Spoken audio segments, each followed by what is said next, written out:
자, 오늘 2월 3일 마감 시황 말씀드려 보도록 하겠습니다. 일단 어제 미국 시장이 급등을 한 거에 비해서 우리 시장이 좀 약한 흐름이었다고 섭섭할 수도 있습니다. 많은 제가 뭐 오늘 장전 시황 때도 말씀드렸지만 미국 어제 나스닥이 3%가 넘게 올라갔고 우리 시장이 큰 좀 못 따라가는 흐름이었습니다. 약 강보합 정도, 약간 소폭 상승 정도의 흐름을 보여줬는데 코스피 0.47% 그리고 코스닥 한 0.28% 거의 뭐 좀 강보합 정도 흐름을 보여주고 있었습니다.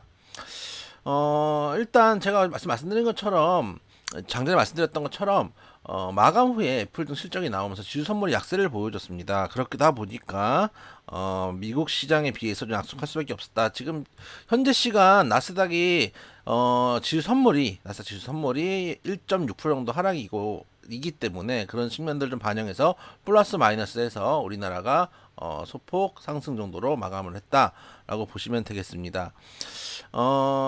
이번 주에 여러 이벤트들이 있었지만 그래도 긍정적으로 시장 긍정적으로 일단 반응하는 이벤트들로 마감이 됐기 때문에 그런 측면들 숨가쁘게 달려왔지만 한 구비는 넘겼다라고 좀 생각을 하고 있고 이제 다음 주 계속 남아있는 건 실적입니다. 실적 이벤트들이 남아있기 때문에 그것들이 시장에 영향을 미치겠지만 상승 추세는 크게 변함이 없다라고 생각을 하고 있습니다. 특히 제가 최근에 방송을 좀 줄이고 좀 쉬고 있는데 방송에서 보면은 외국인들 매수세에 대해서 전문가들이 왈가왈부가 많더라고요.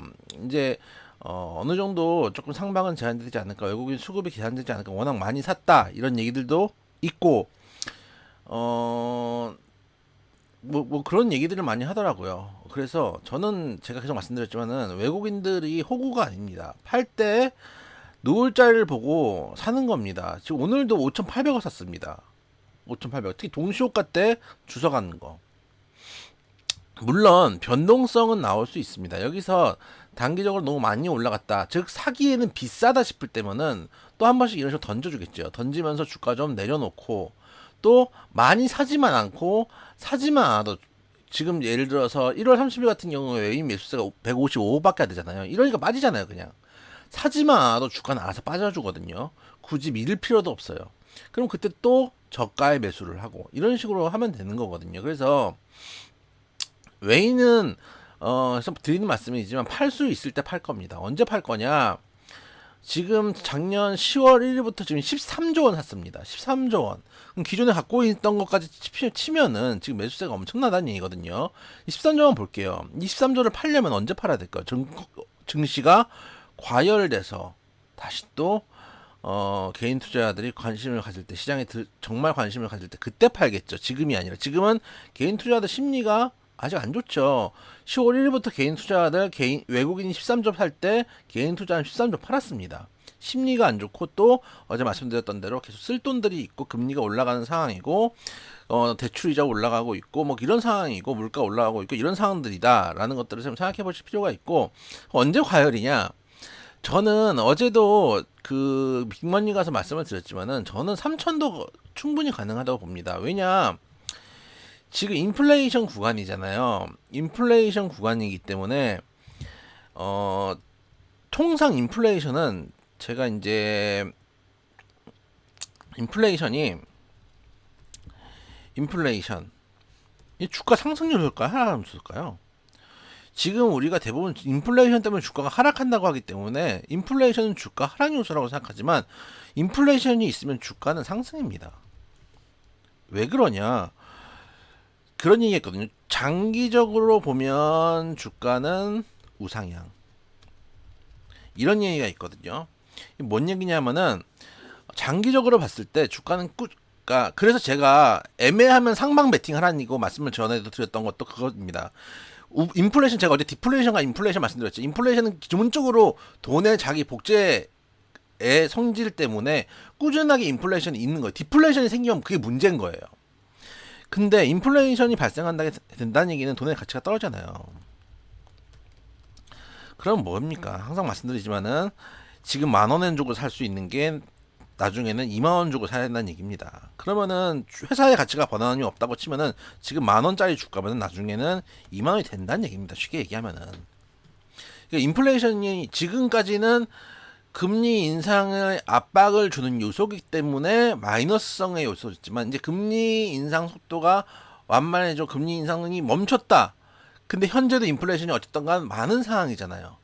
그러면은 이제부터의 인플레이션은 금리 인상 속도, 금리 인상의 요소가 아니기 때문에 오히려 주가 상승의 요소가 될 수도 있어요. 그런 점들을 생각을 좀 해볼 필요가 있습니다. 그리고 제가 항상 말씀드렸던 나스닥 65선 여기선 무조건 나스닥 산다고 말씀드렸습니다. 그리고 정확하게 그 자리에서 터치를 하다가 반등합니다. 보시면 꾸준하게 우상향이죠. 우상향을 했고 급등했다가 눌림목 주고, 그러니까 이렇게 급등할 필요도 없었고 이렇게 눌림목 줄 것도 없었던 거예요. 그러니까 예를 들면은 원래 정상적이었다면은 이렇게 하다가 눌림목 주고, 이런 건 이제 미중 무역 분쟁이나 여러 가지 이벤트도 있었고 여기서도 이렇게까지 내려올 게 아니었어요. 코로나는 질병을 예상할 수 없잖아요.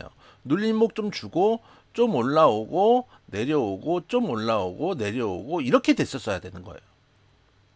근데 급등을 했기 때문에 그 자리를 반납을 했어요. 그러면 이 밑에 있는 라인하고 비교를 해본다면 다시 제자리로 돌아왔기 때문에 여기서부터 올라오면은 올해에서 내년까지 전고까지도 올라올 수도 있는 상황이에요. 그러면 여기서 나스닥이 전고로 간다고 한다면 우리는 시장이 3천 가는 게 그렇게까지 어려운 일은 아닙니다. 그렇기 때문에 저는 3천을 생각하고 있습니다. 우리 살짝 호수 앵커가 너무 황당해 하더라고요. 근데 2100대도 2200대도 저는 3천 얘기했습니다. 상방 베팅 해야 된다고, 무조건 상방 베팅이다라고 말씀을 드렸습니다.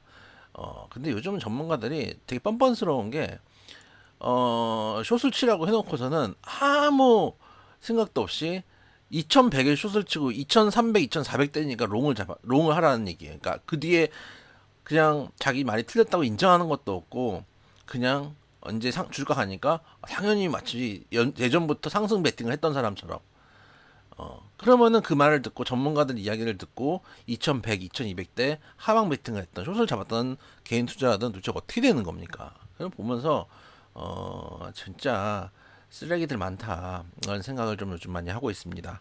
그래서 방송을, 저는 제 투자도 해야 되기 때문에 방송을 요즘 많이 좀 장이 좋은데 좀 놀아야 될 거 아닙니까?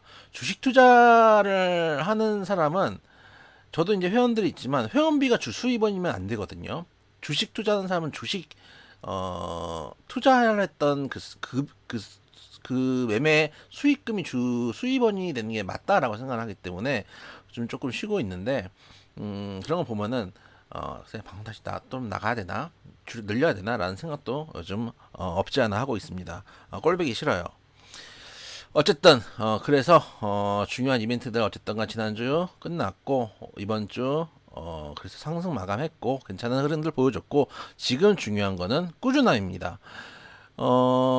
개인들이 가장 하기 힘들어하는 게 꾸준함입니다. 지금 좀 장이 좋은데 굳이 그러니까 꾸준하게 가져갈 수 있는 종목들 일단 찾는 게 중요하고, 꾸준하게 가져갈 수 있는 종목들로 포트를 구성했다면 꾸준하게 가져가야지 길게 먹을 수 있다라는 거. 지금은 인내가, 오히려 하락할 때보다 지금이 더 인내가 필요한 때다라는 말씀 드려보도록 하겠습니다.